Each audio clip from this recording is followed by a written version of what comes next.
Hey, welcome to the round table on a square table. Say what? This is where we're going to sit down with Vitruvian Health team members, trainers, myself, unpacking their training plans. Why are they doing what they do?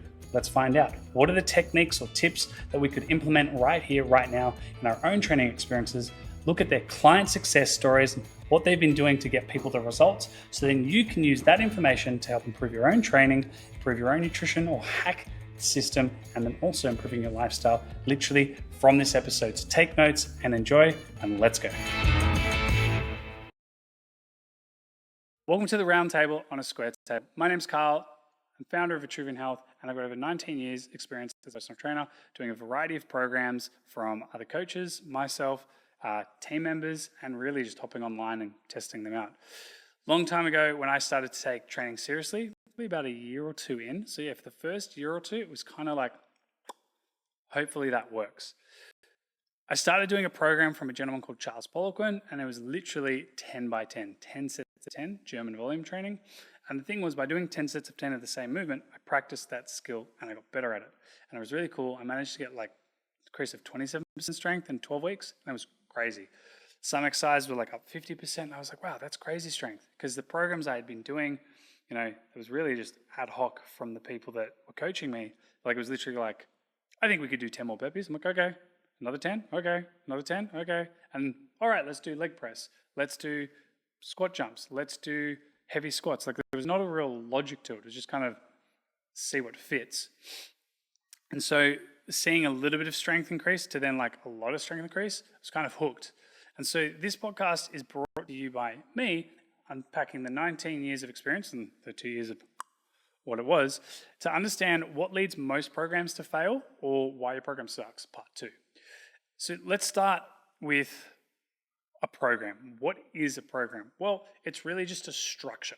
So if you think of your corporate job or where you work, you have structure of you go to work, you start, first thing, then you do this thing, then that thing. It's like a process. There is some flexibility, which maybe the reps and sets that you do, maybe a bit tired, so you do less, or maybe, you do more because you're enthusiastic. Same thing with any kind of corporation out there, there's a structure and a process. That's pretty much what a program is. There's so many people that are like, oh, I don't like following programs.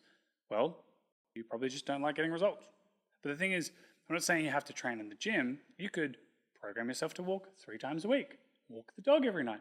That's a structure. That's kind of your own sort of program, but you might call it something else. You might call it your daily routine. You might call it the structure of your day. You might call it your, 7 master steps, or your commitment to yourself and your partner and the pup. Whatever the word is, that's kind of the program. Now, if we go into a training element, a personalized program or a training program itself can have exercises, the order, sets, reps, tempo, rest, macro cycles, so the whole block, like could be 4 weeks, 6 weeks, 8 weeks. Then the meso cycle, which is what are you doing week to week. So for example, if you're doing back squats, week 1 you might do 4 sets of 4 for 100 kilos, then 105, then 110. There might be on the 4th week you do an extra set. So there's little changes maybe in the weeks. Now, you can definitely do that if you want to capitalize on hypertrophy. In my opinion, I think you definitely should. Do you have to? No, you don't have to, but that's just my opinion, and this is what this episode's breaking it all down to. Then there's the macro cycle, and that's what are you doing day by day? So for example, you might walk the dog 6:30 p.m. on a Monday, because that's when you get home, but then you do 7:30 p.m. on the Wednesday, because you and your missus want to go walk through the park before you get the dog, so you have some time to yourself. If you're by yourself, then maybe you go for a walk in the park to meet other single people, and then you walk the dog. There's all these little nuances that we have day by day. In like a perfect world, we would do the exact same thing every day. Wake up at the same time, go to sleep at the same time, we'd have our coffee or our tea at the exact same time, we'd have a meal at the exact same time, our emails would come at the exact same time, but not everything is exact. So a program is a guide, as you would say. So let's dive into this episode where we're going to go through in detail a few question points from, what is kind of the myths or the things that are out there. Then we're going to go through the structure of how it's going to work. And then we're going to go through final thoughts. And if you really want to skip all the way to the end, you only got 2 minutes, go all the way to the end, because we're going to do a quick summary of each point. So it's literally going to be bang, bang, bang, all the solutions, and off you go. So let's dive into this episode. Let's go detail into it. I feel like saying let's go balls deep. That'd be a bit weird for the ladies. But hey, let's go balls deep. Let's have some fun. Let's see what happens. So first thing that usually messes up a lot of people, but this is a great starting point. So let's, we got it depends. Number one is one size fits all. Okay, if you're 7 foot and 5 foot, automatically, boom, it doesn't work anymore. However, it can be a great guide for a lot of people. Like for me, I did 10 by 10. I had no idea what I was doing, but it worked. Why? Because the fundamental thing was I was practicing the movement more frequently, right? So though it worked, I got pretty beat up at the end of it, and I put on quite a bit of muscle, even though I didn't want to put on muscle. Part of it worked, but then there were parts of it that didn't work for me and the goal that I had. So that's one of the challenges with one size fits all. It works to a point.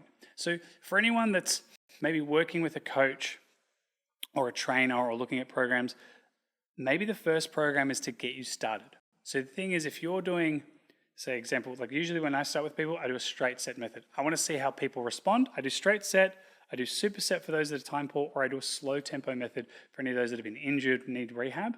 So those are my three base programs that I usually work with. So, it is technically a one size fits all, though the exercises change. So the thing is, if you went up to a friend and she's doing squats, bench and dead, and then you're doing squat, bench and dead, but you've hurt your back doing deadlifts, then is that program for you? That's the challenge of the one size fits all. So it doesn't take into consideration your own biomechanical needs, your personal needs, or the injuries. However, it is a great starting point to see how does your body respond. If the person giving it to you hasn't explains it. For me, when I did my 10 by 10, stimulates growth hormone, gets you stronger. I got stronger, but the thing that I didn't want was the muscle mass. Though it did say there is a point when you'll find strength goes up, up, up, up, up, and then there's a point you put on muscle. So in my head, I went, okay, cool. I'll then, after a few weeks, I'll stop that program. So, 12 weeks, I could have done it for 16, but I might have put on a bit more muscle. And for me at that time, I didn't want that. Long and behold, 17 years later, I want more muscle. Number two is lack of progression or adaptation. So this one is always good if we draw it. So if I literally, if we were to draw on this screen right here, if we start at 100 kilos, so we see 100, and then, think meso, week by week. If you're doing hip extensions or back squat, and you might go, 100 kilos, Karl, that's a lot. Okay, cool, well then say 50. 50 kilos is what you do this week. Next week, you do 52.5, 55, 57.5, 50, 60, 62.5. That is ideally the progression that we want to see. We want to see gradual weight increase. If you're like, Karl, that's wow, I've never lifted that much weight before. Cool. Maybe you're doing a different way. Maybe you're going 10 reps, 12 reps, 14, 16, 18, 20. And then you go, cool, I've now done up to 20 reps with 50 kilos. Now I'll go 55 or 52.5. Because some gyms don't have fractional plates. They only got the 2.5s and the 5s. So then you do 55. You do your reps, you drop down to 6. You haven't gotten weaker because you're lifting heavier. Then it's 8, 11, 14, 17, 20. Great, that is progress. More often than not, most people change exercises too frequently, and so they don't have enough time to adapt. But the progression there that's being recommended isn't there either. So now let's do, as an image, what does that look like? 50 kilos, 52.5, progressing, 55, progressing, 55, not progressing. Think about it. 55, At 3 weeks, and that's when you've got to grind it out. That's probably when I personally would change that exercise, because maybe you've maxed out, you've progressed, you've adapted to that specific exercise. Most people go 55, 55, 55. Or most people aren't even tracking, and so they don't even know what they're doing. So when it comes to that progression and adaptation, we want to see gradual increase in the reps or the load, or maybe the range of motion. So for example, we've got a gentleman at the moment, he can't get his arm back behind him, and he had to really bend his elbow to get it, he had to force it. After he did Monday, he did it Wednesday. So 3 workouts, he was back, and now he's getting that arm behind him. It still feels a bit blocked, but he's gone from struggling and muscling it to getting it all the way back. Great, that's progression adaptation. Is he lifting heavier? Not a chance. We're not adding weight to that shoulder, because that's actually how you dislocate a shoulder or strain it. So for him, we're doing other movements like rows, external rotations, shoulder extensions, and gradually and thoracic extension. And now he can get his arm behind him. It only took 3. Now he's going away, bringing that arm all the way back. Let's see what happens, because he's not going to train Friday, Saturday, Sunday. Let's see what happens when he comes back on Monday. Does he regress or does he sustain it? Because a lot of the time when we train, and a lot of time when people take time off, they're like, oh, I'll get weaker. That's going to happen. The question is, will it now only take 1 session to get him back to that function? And we continue to build on that. Rule of thumb with adaptation, if you're doing this movement, and I like to do this with full body workouts 3 times a week for someone that's new, do the same thing 3 times a week, they'll pick it up pretty quick. Look at how they progress. There is a point where they'll plateau, so 2-3 times. So like their 3rd session, same weight, it's now time to change that exercise. Because they might be gone at 55 for the squat, but on the single arm row, they've gone 12, 14, 16, 18, and still going. Great, don't change the row, just change the squat. And this is where a lot of people change everything, and that's why most people don't get stronger quicker. Number 3 is you're not setting a clear goal or outcome. More often than not, you're comparing yourself to an influencer, someone that you've seen online, social media, or you read about it and you didn't compare, you've compared yourself. You're like, oh, I could do that. The thing is, biggest one, have you lost 10 kilos in 28 days? You're probably like, no, I've never lost 10 kilos in 28 days. Cool, well then how would you know? Like, how can that be a goal? Like, just like, it baffles me. People are like, I want to lose that. Have you ever lost it? Nah. But then like, you're setting yourself up to fail. Why don't you just start losing the first kilo and just keep building on that? Like, that's an achievement in itself. So gain 10 kilos of lightness. But the thing is, learn how to lose the first kilo and keep it off. Because most of the time people lose 5 kilos, they put on 5 kilos, lose 5 kilos, and they just keep doing the same 5 kilos on and on. And then they just start gaining more and more. And then it's like 10 kilos, 15. But they haven't learned to lose the first kilo and keep it off. So how do we do that? It's getting clear on the outcome. What is the outcome that you want? If you're tired, your energy is like a 3, you're just like, you need a lot of coffee, then maybe what is the outcome? What does a 5 or a 6 look like? Bigger posture, breathing better, moving a bit more. If heck, you open your phone, you look up the health app, if you got an iPhone, or you look up how many steps you did. So for me, like yesterday, I did 20,000 steps. No. Sorry, I just had a moment. It looked like it said 30,000 steps. Yeah, holy crap, I did 30,000 steps yesterday. Damn. Man, that's awesome. One of my feet hurt. I thought I only did 20. It's my target. Cool. But let's say I was doing an average of 5,000 steps, or I did 30,000 steps, but then I go back to 5,000. It's not very consistent. Now I'm at 12 at the moment. The thing is building, looking at where you are. So if you're at an average of 5,000, then what is a 6? Like that's you at a 3. What is a 6 or a 7? Well, I would do 9,000 steps. Great. Fun little story or segue to this one is that it's great. We had a doctor in the other day, and he tells people, being healthy, being fit. And I was like, oh, what's the Heart Foundation recommendation for, healthy hearts? He's like, oh, 10,000. I was like, oh, can I have a look at your phone? He goes, yeah. Pulls out his phone. I'm like, oh, so why are you sitting at 2 to 3? He's like, oh, well, I'm like, dude, come on. So I bring this as this story up because for 2 reasons. Most people know what to do. They just don't know how to do it. They're not living it. They're not practicing and preaching it. And look, I'm going to put my hand up. I was that person. I was stuck in a rut for a period of time. Thought, I was at 10 with my energy, but it was really like a 5 or a 4. I was saying eat more veg. I was eating the veg, but it's like, for me, I needed to eat 2 to 3 times as much and more fruit. And so since doing that, we've started to actually build out our own fat loss boot camp or our weight loss boot camp over 28 days. And I've really pushed hard on it for me personally to lose 10 kilos in 28 days. So it all started from me being 110 down to 111, and now I'm sitting at about 104. So I got I think 5 days left. So I've got to really push to get that, but it's really putting into what I know and practice what we preach to get that to happen. Now, there are some tricks to the trade and there's things that we don't recommend, but we put that in that 28-day kickstart plan to really help people get their body moving and get them going. Because so many people know what to do, just not how to do it. And lots of people will tell you what to do, but the thing is, if you look at them, they don't look like they're doing it, or the people around them aren't. It's like, well, okay, probably don't go that person. So bring it back to your outcomes and your goals. And this is where you got to get clear. Because the thing is, you might say a 6 out of 10 is doing 10,000 steps a day or 9,000.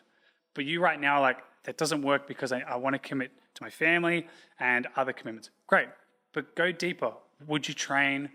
Would you like go for a walk, or would you have conversations with your partner? Could you do meetings whilst you're walking? And by write it down, like create a list. And by creating that list, you might open your mind and be like, I would eat more salads. Great, well, I'm just going to have a salad with dinner. Boom, you're now starting that momentum. Like, what is an 8? What is a 10? And you start to write everything down, and you can look at it and go, what am I willing to do? Another story, Kate, my partner, she's pregnant. Yay, having a baby. But for her, the but is, we did this the other night. It's like, we're like, what are you being? She's like, I'm 5. I'm like, oh, come on, what is this? What is an 8? What is a 10?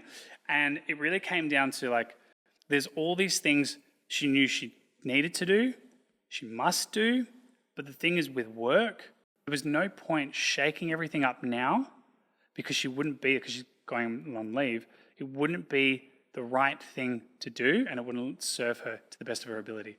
So the thing is, she goes, okay, well, I'm going to have to do these things, like settle on this, because right now it's just not the right time. Check in each week, right? And we did this a few weeks ago, and what she did was, reviewed. She went, oh, actually, I could do this thing. And so I could increase my greens and have a green smoothie, though I need you to prepare them for me. Okay, cool. Do you know someone that could help you make it easier? She's like, I could do it, growing an eyeball over here. I'm like, well, you should be growing 2, for goodness sake. So yeah, create a list, get clear. If you action all of them, great, but you might not action all of them right away, and there's reasons for that. And just be honest with yourself. And this is where I'm going to come to number 7. We're going to make it number 4 now, so we're just going to bring it all the way up. Is with your outcome. So 3 and 4 combined together makes a 7. The thing is, you might lack an accountability partner. And don't do your friend. You can do a friend, but the thing is, someone has to hold you accountable. More often than not, people are like, I need an accountability partner. And it's like, it's a friend, but it's like, no, you got to show up same time, you got to be consistent, you got to dial it in, and that person has to be like, kind of rail you. They can't be your friend. They have to be like, what stopped you from doing it? And whatever the reason is, cool, but then what's it going to take for you to shift from that 4 to that 7 to that 10? So clear outcome. How do you want to feel? What do you want to be doing? What's the mood? And then the goal, which is I want to lose 10 kilos. Cool. The outcome is what's going to clearly guide you in that right direction. And think of it another way. There are things you love doing and there are things you hate doing. If it's not a hell yeah, then maybe you don't do it. The thing is, with training and exercise, they build the foundation of your structure so you can push yourself more, right? So everyone should train 3 to 5 times a week. But the thing is, if you don't train, maybe start training once or twice. That is better than nothing. But it might be yoga, it might be Pilates, it might be you cycling twice. So yes, you should do 4. Yes, it's optimal. But now you're doing nothing. So what is that? If you're doing 3 times, maybe you could do a 4th time, or you could just do an extra set. There's so many things you can do that can help you get towards your goal. You just get a clear roadmap. So back to number 7, you lack accountability and motivation. Motivation is not a thing. It's a myth. People make it up. It's just a nice word to say. But the thing is, you just don't enjoy what you're doing. Just be transparent. You don't enjoy the thing you're doing right now. It's not fun. Cool. Stop doing it. But, okay, you said but. There's a thing that is, you know why you do it. Training is not inspirational when you start. It's sore. It hurts. You ache. Most people push themselves to failure. So many people pushing themselves to failure. Stop pushing to failure. If you made it as easy as 1, 2, 3 is breathing, it would be so much easier. Like playing a video game, playing with the dolls. Why do kids enjoy playing games or playing with dolls? Because it's really easy to do. It's so easy. You turn it on, you start. You die a few times, you start again, so you get hooked. So the same thing with training or exercise, you just got to start a little bit and know that you're doing a great job. If you were to map yourself out, if you started training at 18 and you mapped yourself out all the way to 70, let's pull the calculator out on that. You have 52 years of exercise, probably more, 52 weeks in a year. You have 2,704 weeks. Most people measure in 12 weeks.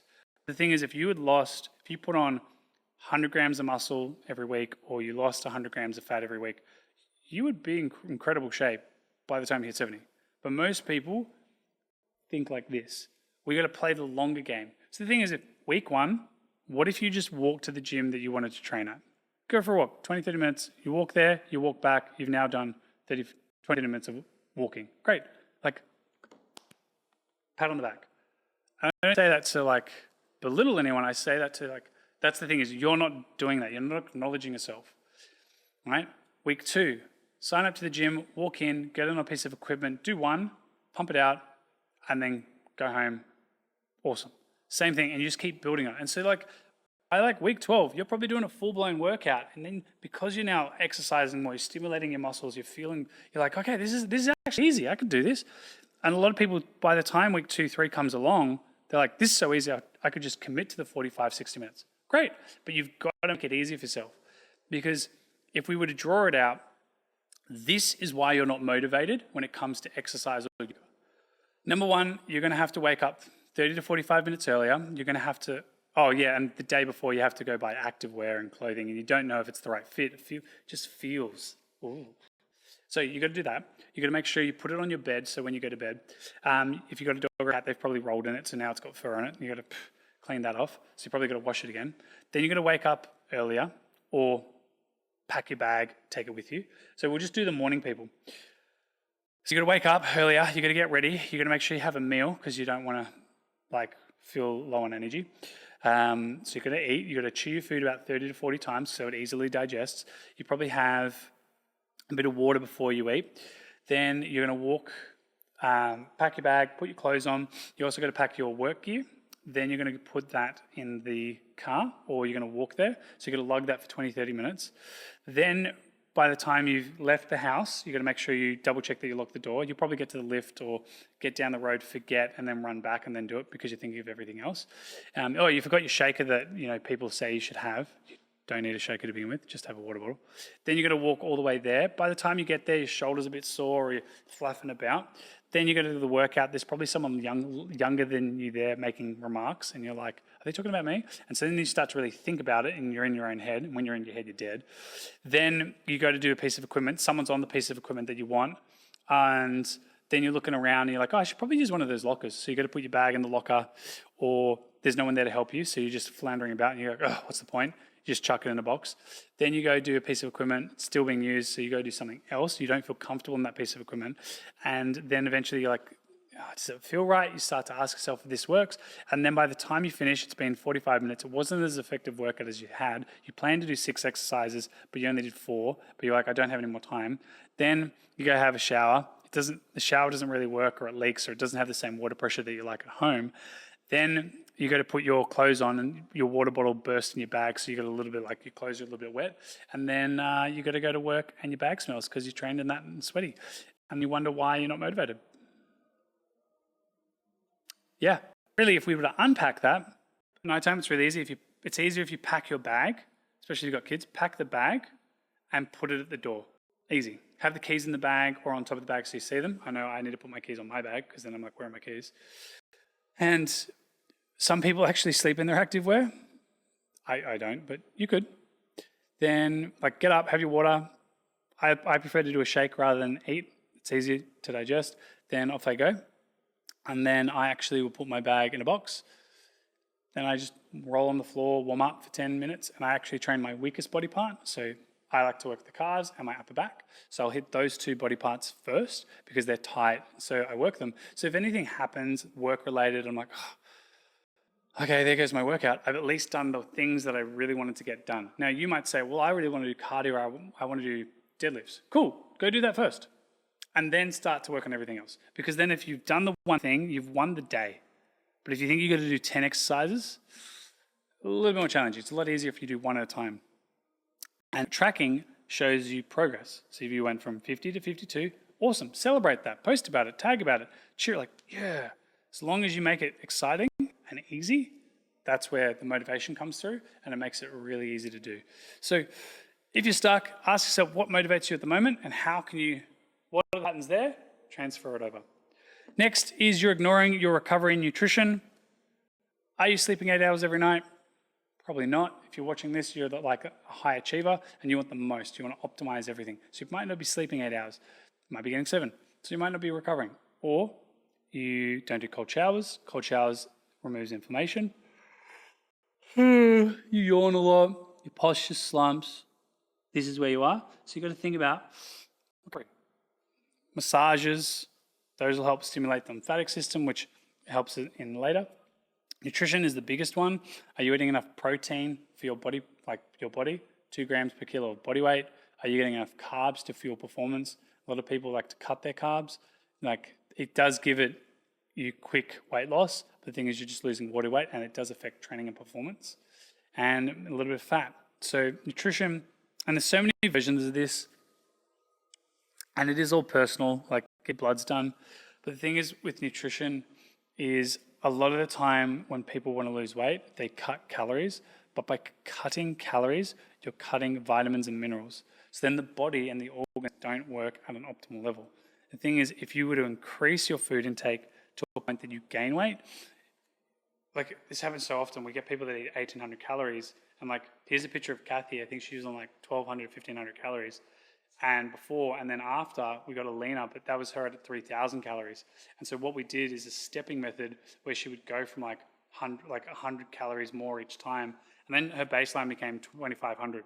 Because when she started putting on weight, we then started to strip it back. So on average, she was doing about 2,500 calories. And reason why she had such low calories, she's only sleeping 4 hours. So her body was like craving more food. She would be like, what's going on? And like shoulders rolls, like, open up that posture, start to feed that body, and that's going to help it recover from all the stress that you put it under. And protein is a building block for aminos, which build muscle, and our body is made of muscle mass. So definitely nutrition is a big thing, though a lot of the time people believe that they eat healthy, and I say believe eating healthy because so many times I'm like, that's not healthy. The thing is, that's my opinion. You got to ask yourself, what is health? Health is absence of disease. So the thing is, if you eat healthy, are you sick? No. Cool, you're healthy. Like, I eat healthy, I don't eat sick. Like, that just doesn't make sense. But it's just like it's the word that's used. So like, I eat whole foods that nourish and support my body. Great. So if you feel tired and you're like, oh, Karl, getting tired right now. What did you do in the last 24 hours? Did you go to bed on time? Did you wake up at the same time? Maybe had an extra coffee, so you were caffeinated. That affected your sleep. Did you skip a meal because you felt a little bit bloated? So there's all these, I was like, oh no, I didn't skip a meal, I ate twice as much. So then maybe there's more blood in your digestive tract, which means that the body's not working as efficiently because it's prioritizing digestion. So all these things you can unpack when it comes to the recovery. And a lot of people ignore it. They just go, I need another coffee. I need to do the X, Y, Z, or I'll do it on the weekend. You know, a lot of people say, I'll sleep more when I'm dead. It's like, well, how about you sleep more now and just be more efficient with the 16 hours that you have? And it's really interesting. There's this whole thing at the moment going around where people are like, you know, everyone has the same 24 hours. And there's people like, well, if you had kids, it'd be different. It's like, well, actually, the thing is, parents have more hours than the person that doesn't have kids. Because really, if we all slept 8 hours, we actually only have 16-hour days. However, a parent with a child has probably 20 hours or 19 hours because they only get to sleep 4 or 5 hours because they're sleep deprived. And sleep deprivation challenges cognitive function. So they're not as cognitively alert. And so that's when they might use coffee to help with that. And like, if you want to know, you've got a thing called adenosine receptors. They help make you feel tired and lethargic and you fall asleep. You know, that's why you sleep really well. Body produces melatonin. Caffeine helps to extrapolate that adenosine receptor and replace it. And so then you feel a little more alert. But the thing is, if you've got all this caffeine and then after a period of time, half-life, you then get a dump of adenosine and it hits you. This is where people are like, oh, so tired. And some people can find themselves passing out on the couch and then they wake up because then they cleave a bit of adenosine receptors and then they're good to go. Another way to think of it is if each cell in your body had 20 keyholes and 8 hours of sleep would clean 2, right? So you got 18 left. And that's your ability to access energy. And every 2 hours that you lose, a keyhole gets dirty. Right? So you sleep 8, you clean 2, 2 hours less, one keyhole only gets cleaned. And so over time with stressing your body out, doing more work, you slowly sleep a little bit less. And so like 1 dirty, 1 clean, 2 dirty, 1 clean, 3 dirty, and then you have a good night's sleep, boom, you've got 2. And it's just this constant build up. And so eventually most people have all the keyholes that we access for energy are quite low, and so they wonder why they're tired. But then when they have a night or 2 of good sleep, they're like, oh, I feel a bit better. The thing is, 1 week of poor sleep, like 6 hours, can increase your probability of being like type 2 diabetic or having insulin sensitivity, insulin resistance. And so that's going to increase weight gain. There's all these little things in place. So it's really interesting that a lot of people are like, if you had kids, you'd understand it's not the same 24 hours. Nah, 24 hours is 24 hours. Like, there's no way to spin it. Like, I'm sorry to all those people that want to justify the reason. However, most people that don't have kids, they actually have 16-hour days because they slept 8. And the parents, they probably have 20, 21-hour days. So now it's completely different because 16 and 21 are not the same. So that's where it's different. And then you've got this cascade of effects where these people are more cognitively alert and they may flounder on their phone. Like, I had a lady come in and she said, I don't have time, and she's 6 hours on social media. Like, you're completely ignoring your recovery because you're prioritizing social media. But then with the parents, it's like, yeah, they've got kids. What are they going to do? Get rid of them? Oh, shock, that'd be terrible. No, like, they're just managing, so it's very, very different. So ignoring recovering really should be prioritizing self and future self. Next one, number 7 now, is too much variation in the program and your program hop. Like standard program, 3 to 6 weeks. You can do programs up to 12 weeks, but most people just get bored of an exercise. The question to really ask yourself, are you bored of exercise or are you bored of getting results? I'm bored of results. Cool, change your goals. If you're bored of the exercise, what is it about that exercise that's getting boring? Is it maybe you struggle, maybe there's hip pain, maybe you got to see a physio or a physician or a chiro that can definitely help you and that hip pain so you can get out of the dysfunction to get the most out of it. Maybe there's no structure to it. And what I mean by structure is that the lack of, that lack of variation is that, week 1 to 4, you're doing 10 by 10, then week 5 to 8, you're doing, 6 by 6, and then 9 to 12, you're doing 6 by 3 or 6 by 4 or 7 by 3, so you're lifting even heavier. So you actually see that you're getting stronger. But most people might be doing 10, 10, 10, 10, 10 all the way to 12 weeks, and they're so bored it's just the same reps, but they hit a plateau at week 6, and they just keep pushing, and they're not seeing the progress. Yeah, that's why you want a program hop. So, get real crystal clear and locked in on that. And the last one, which is number 8, which is my favorite one to say to everyone right now, is the reason why you're not seeing the progress in your goals is because you're fat. Let's actually unpack that. When I say you're fat, it's PHAT, not FAT. Let me explain. The reason why you're fat, like 8.2 billion people on this planet, yes, 8.2 billion on the planet are fat. The thing is, most of us have more muscle mass than fat, so you're leaner than you think. Your fat comes from the Latin word lymphatic. So lymphatic is what stores toxins. It cycles through the body. We have a lymphatic system that processes all of this. Quick test, if you pinch fat, it should be easy to grab. Shouldn't be rock hard like your elbow. Some people, they are. But then, what's the deal? Why am I fat? What's going on? Posturally, you're sitting in a state of dysfunction. Do you think your lymphatic system is going to work optimally? No. If we elongate and lengthen that posture, and if we were to bounce, hop, or walk, move the body, that would stimulate the lymphatic system. Exercise is one of those things. Yoga, Pilates, just going for a walk for your dog, that's going to stimulate the lymphatic system.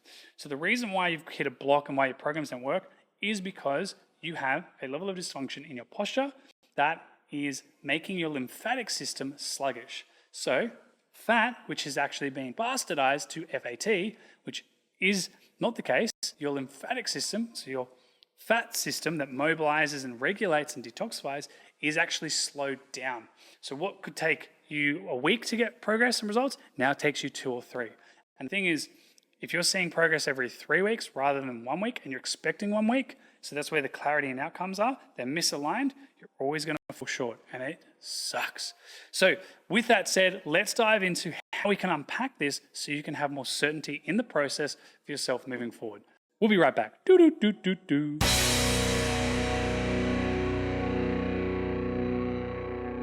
Hey, we'll be right back to the episode. I just wanted to take a moment to say thank you so much for tuning into this episode.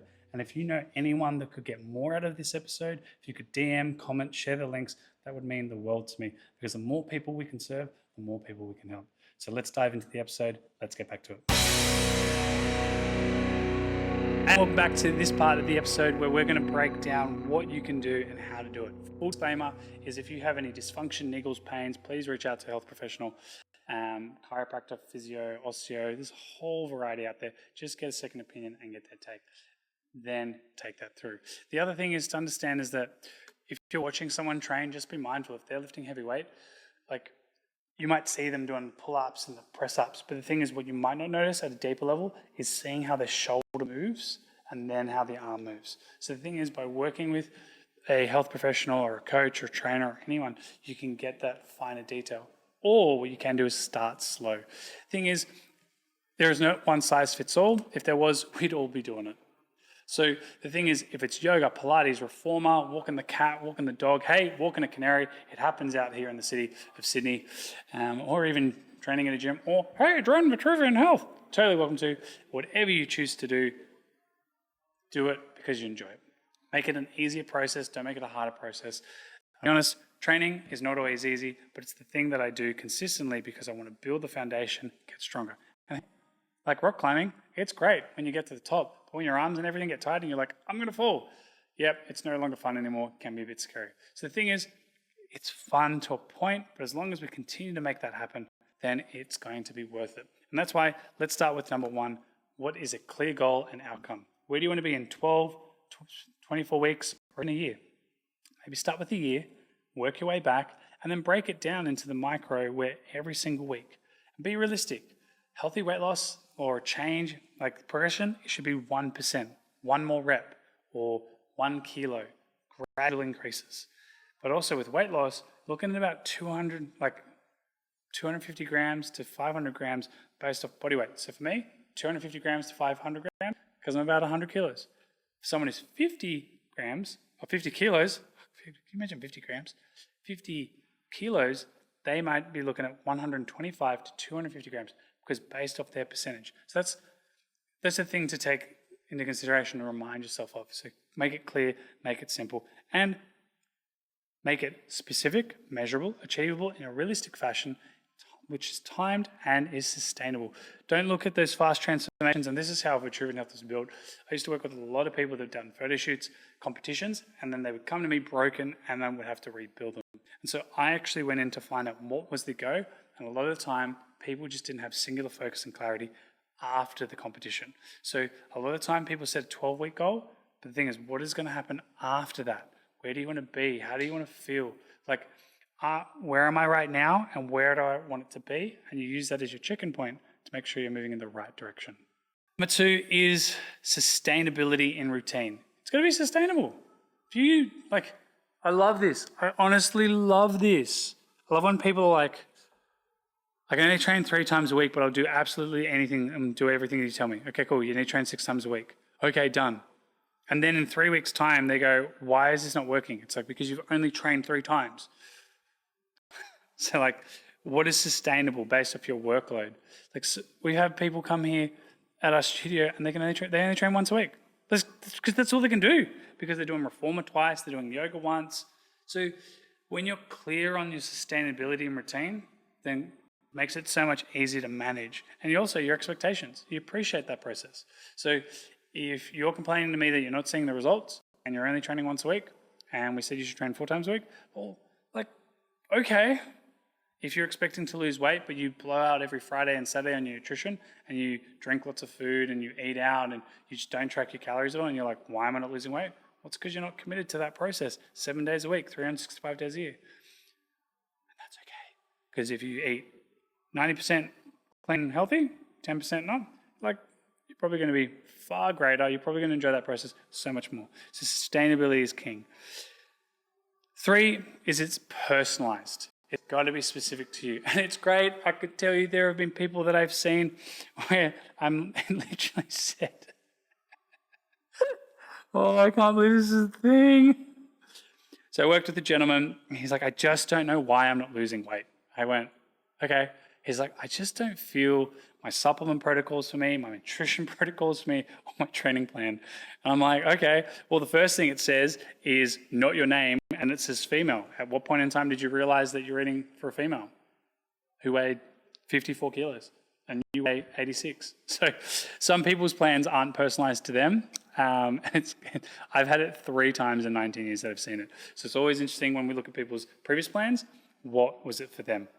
So getting it personalized to you, and know that there is a kind of template model out there, which, exercise, sets, reps, order, yes.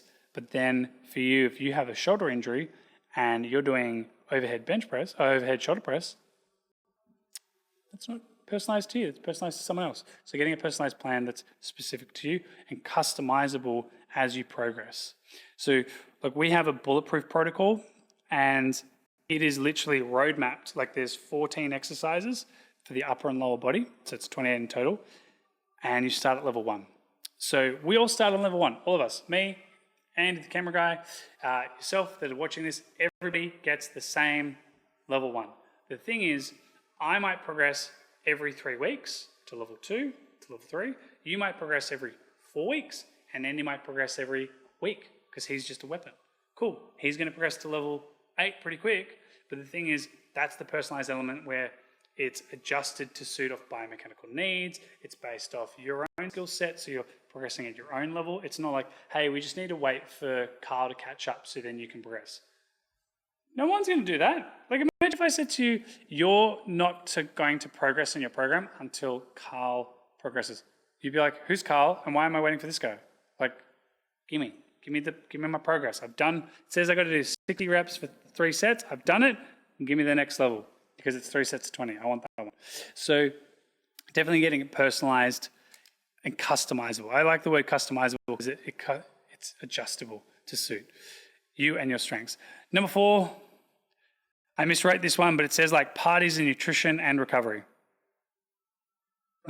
Prioritize. We got prioritize. But hey, have a party every so often. That's the beauty of it. Thing is, you should still enjoy food. Have some ice cream. Pass me this laptop. Like, let's just check out the back of this. Summarize it, have some fun. Have some ice cream. Catch an Eevee. Grow a Pokemon. Powerpuff Girls. Allspice and everything night. And Chemical X. Hey, who are these Powerpuffs? They're the kids? No, they are a K-pop group. They're K-pop. Collaborated with Powerpuff Girls, so they have their own Powerpuff Girl version of themselves. Oh, wow. Okay, so K-pop Powerpuff Girls. Don't have holy farts, but let's think of that as protein. And, yeah, have some fun. So, yeah, party all night. Once a month. Not every week. So, yeah, back to seriousness. Prioritize your nutrition and your recovery. The thing is, if you wanted to make it really easy, do the same thing 7 days a week for 365 days a year. So go to bed at 9 o'clock and wake up at 5 every day, ending in day. Cool. Karl, I can't do 5. Okay, get up at 6. So go to bed at 10, get up at 6. Karl, I can't do that. Cool. Pick an 8-hour window where you sleep. We've got kids. Cool. Do a shift. Automatically, most people have an excuse for why they can't do stuff, but the thing is, create something that you consistently can do sustainably and commit to every single day, 7 days a week, 365 days a year for the rest of your life. A lot of people are like, that's really boring. Yep, it's boring to get results, but hey, you can either not have the results or get the results. So you need to have a standardized structure to your day. That's not saying maybe once a month you go and have a party. Cool, you just sleep in, make that up later. But consistency will make this the easiest. It's like the bee's knees, the cat's pajamas, that makes it so easy. Sleep is like steroids, and consistency is like the syringe. It makes that all come together. Yep, I use a drug analogy. Don't recommend drugs. Optimal natural health is where I recommend you go. But the thing is, those are the 2 most underrated things that people mess up also often. And if they could get on top of that, everything would be so much easier. So nutrition, 2 grams of protein, 1 gram of fat, the rest is made up of carbohydrates. Don't know how to calculate that? Comment below, we'll send you our guide how to do that. Second, recovery, there's a 100-point checklist. Thing is, sleep, recovery, cold showers, massages, going for walks. What are the things that make you feel good? What's going to help you recharge? Like if it's playing a video game or if it's reading a book, go do that thing. Whatever makes you feel great, understand, that's it. Like think of it this way. If you're an introvert, you don't want to be surrounded by a lot of people to recharge. If you're an extrovert, get out, talk to a lot of people. What is the thing that gives you the energy to do the thing that you want to do? Number 5, be relentless in the pursuit of happiness. Be relentless. There are going to be days where it's tough. But again, if you're consistent, go get it done. The thing is, you can't always be a 10 out of 10 every single day. Can't be a 10 out of 10. Like, if I was a 10 out of 10, I would have trained already. I would have already eaten my third meal. I had my second meal. I would have already had my third meal, like in the fridge and ready for me. That's 10 out of 10, Karl. We had 2 extra people book in. I prioritized the business. And the thing is, cool, I pushed my training out. So we have to do the podcast. That's why we're here today. And now I'm going to train after that. Things happen. I was like, I should have a coffee. No, had some orange juice and a banana. Boom, here we are. So the thing is, you're not always going to be a 10 out of 10. Sometimes you're going to be a 4 out of 10. Yet just showing up is just getting it going. And that is the thing. You've got to be relentless in that pursuit. Like there are going to be tough times. But there are going to be some easy times. And the thing is, like they say, tough times make tough people, easy times make soft people. So like, just know, and I heard this quote really well, and this kind of summarized it. Impossible usually comes first. The possible just takes that little bit longer. And so if we think about it, sometimes it feels hard. Sometimes it feels impossible. But if you keep at it, it eventually gets easier. It eventually becomes possible. Like, fun fact, let's pop Andy's face or our camera guy if he wants to. But like, I really wanted a camera person. And guess what? We hired Andy. He was in the Philippines. And then guess what? 6 months later, he's now in Australia. Yay! Like, ding! But the thing is, it felt really hard because I was actually bringing people on. It just didn't quite work. And it was great. Then Andy was like, I am a citizen of Australia. I'm like, what? And so, yeah, here we are. So happy. Find an accountability partner or ask yourself the questions. Block out in your calendar, 11 o'clock every Sunday. Do a check-in with yourself. How are you going? If you're doing it with your partner, the thing is you're probably with your partner because you're both relentless on each other and you hold each other to the highest standard, and I hope you do. Maybe have some time together. Go for a walk, get some breakfast. And okay, no, she loves breakfast. I love Reuben Hill. If you're in Surrey Hills, let me know. We'll take you there because they have the world's best fried chicken. And it actually says another word in it, but we won't do that to keep it PG. And it's great. We go there or we go to Doogie because there's lots of dogs there. Yes, I love dogs. And they have this really cool chili scrambled eggs. There's all these cafes we like to go to explore and see what's out there. And we do that once a week on Saturday, but we also use it as a way to like unwind, check in, how's everyone going? And we also hold each other, like we call each other out on our BS. So having an accountability partner is really to move yourself forward. And yeah, that's it. Pretty simple, short and sweet. That is all the things outside you could do. But the bonus and the biggest thing, and my final thoughts to say to you, is that at the end of the day, everyone has a level of dysfunction. And you need to get a program designed for you. Usually it's like always at Vitruvian Health, we do structural balance assessments because like if you look at the base pyramid, and this is actually in our guide when we talk to people, you've got to look at like, we got to get started. But the thing is, we need to know how does your body move? And also, where do you want to go? Like structural balance form, it's at the bottom. Think of it as a pyramid. The greater your base of stability, the greater the peak of performance. So everybody gets a structural balance assessment. Don't care who you are, if you think you're cat's pajamas. 19,000 of these have been done. No one has ever passed the entire thing. Why? Is it because our parameters are really stringent? No, it's just people have dysfunction, lack of strength, and can't do what they want to do because it's a holistic profile. The thing is, you might go, I don't want to do a pull-up. Cool, well, we still need to check your grip strength to see where you're at, but also it gives us an indicator of how much recovery you need. If you're gassed after 30 seconds, well, then maybe we need to give you 90 seconds. So then your technique doesn't break down, and so you can have the best chance of success. And so a lot of the time, people have very little rest, and they crush themselves. But the thing is, you've got stress, you've got work, you've got kids, you've got so much happening in life To go into a gym and train and then just flog yourself so you just feel numb, it's just like that's a risk for injury right away. Start, make it easy. You don't have to work with us at Vitruvian Health, though if you do, we'd love to help and serve you. But the thing is, if you don't, that's fine. Start with a little bit. Go to a gym or go do yoga. It's called a smart start. Do 20 minutes, 3 times a week, then leave. It doesn't matter if you only do chest and back or you only do legs. Start there. Next week, do 30, 40 minutes. Build your body's ability.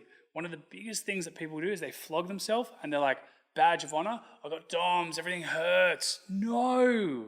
Because if you're in a lot of pain, you then create more dysfunction and you don't move effectively, so then you don't walk as much, so therefore that affects your need. And I could go on this all day, but the thing is, DOMS just means you overloaded your body. If you've got a little bit of muscle soreness, it means cool. You did just enough to stimulate more.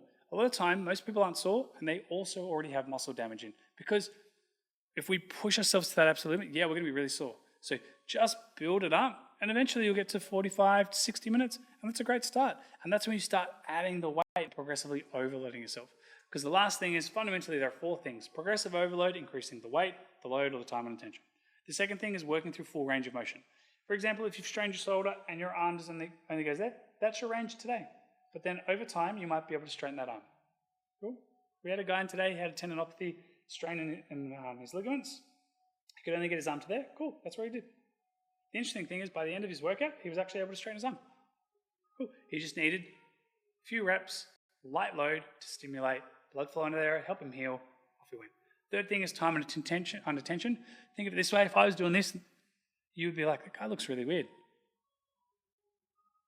No, it looks really controlled. Yeah, we all know it, but we don't do it. And the thing is, if you can control time and attention, and you work through full range of motion, the only thing that really needs to be challenged is how many reps you do and the weight. So then you don't have to worry about number 4, which is pain. If you're in pain, make the change. So if you follow that guide, 9 times out of 10, you're going to have great success with your training in progress without needing a coach or anyone. You can do it all on your own. It's only when you hit the plateaus and you're like, what's going on? That's when you would look to invest in a coach like Vitruvian Health and my team to help you get out of that. So that's the thing, to know how and what is going on and stopping you from achieving those results in your programs. And I hope it's helped serve you today. Till next time, look forward to the next episode and enjoy.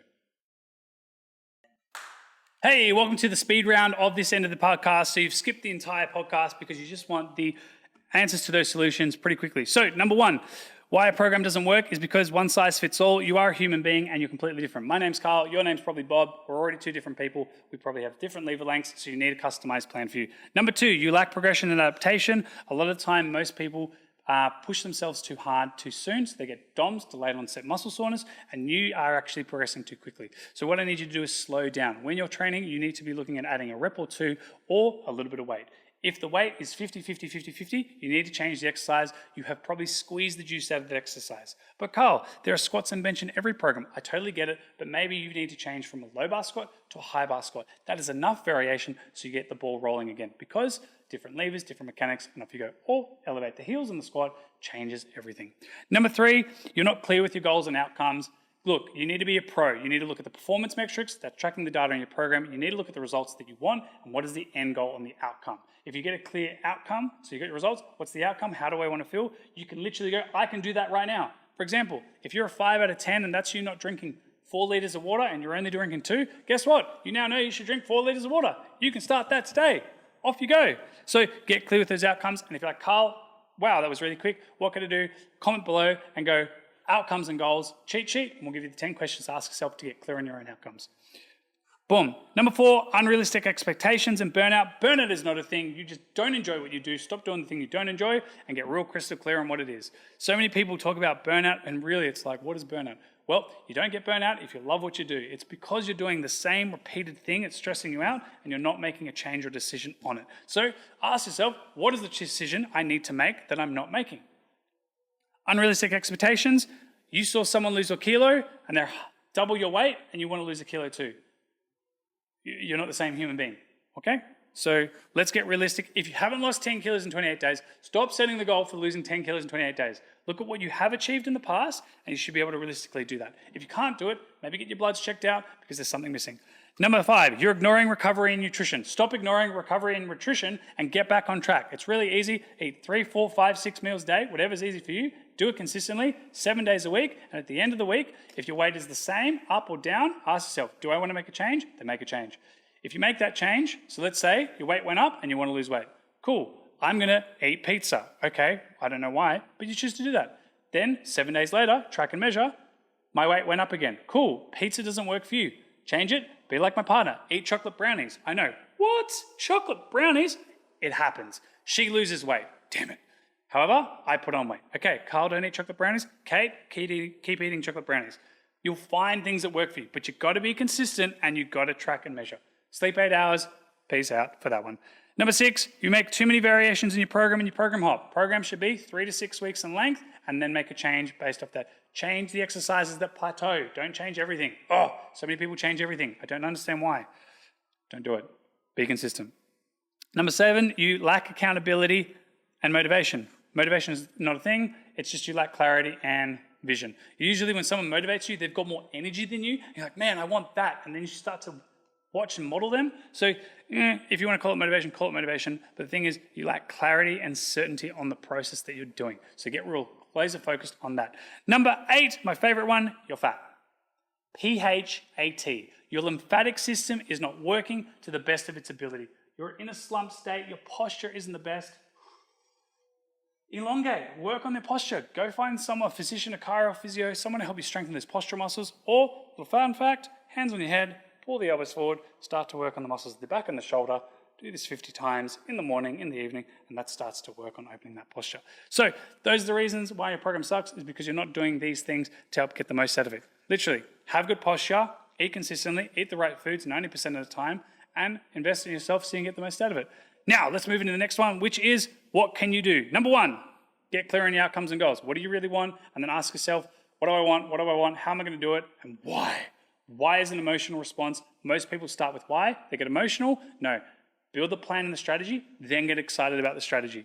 Cool? Done. Number 2, make a sustainable routine. Be consistent. If you can train 5 times a week this week and then 3 times a week next week, you now train 3 times a week. That's right, 3 times, not 5. What can you do every single week to make it easy? Seriously. Like, we have people that only train 1 time, and that's totally fine because that's their building blocks. But in 6 weeks' time, business gets easier, and now they have more time for themselves. Starting when you're at your busiest is the greatest time to start, because if you get results when you're super busy, when you get time back, you're going to be unstoppable. Stop putting it off. Number 3, personalized plan. It should be custom to you. If my name is Karl, your name is Bob, you should not do Karl's program, and Bob should not do Bob's program. We might both do the same plan with subtle variations. I want to get more stretch and improve my shoulder function. I'm going to do cable overhead tricep extension. You don't have a shoulder problem, you want to maximize load in the tricep, you're doing skull crushers. Cool, but it's based off the goals and the needs. Number 4, parties? No. Prioritize nutrition and recovery. Sleep 8 hours in the dark room. Utilize magnesium citrate, helps with muscle recovery, glycinate, mental clarity or mind dump, write on a piece of paper. 18 degrees in the room. If you're Kate, she wants it at 21, I know. I wish it was 18. Hey, but cold pitch black room makes you sleep. Sleeping in the bedrooms is for 3 things. Making love, getting changed, going to sleep. Don't do anything else in your room, because if you do anything else, you're setting the habit that your body should be prioritizing that, like being on a phone. Yeah, I'm looking at the camera guy. 10 minutes before bed, I switch off the phone. Number 5, be relentless in the pursuit of happiness. Don't let other people tell you what you can't do. Push as hard as you can and be unstoppable. Yep, there are going to be times where you're going to fail, but that's the beauty of learning. So you've never actually truly failed if you learn the lesson. And if you do make a failure or you don't get the goal that you want, you go, what could I have done differently? Okay. Number 5, find an accountability partner. Look, go to www.vitruvianhealth.com.au, click on contact, or come to 307 Pitt Street.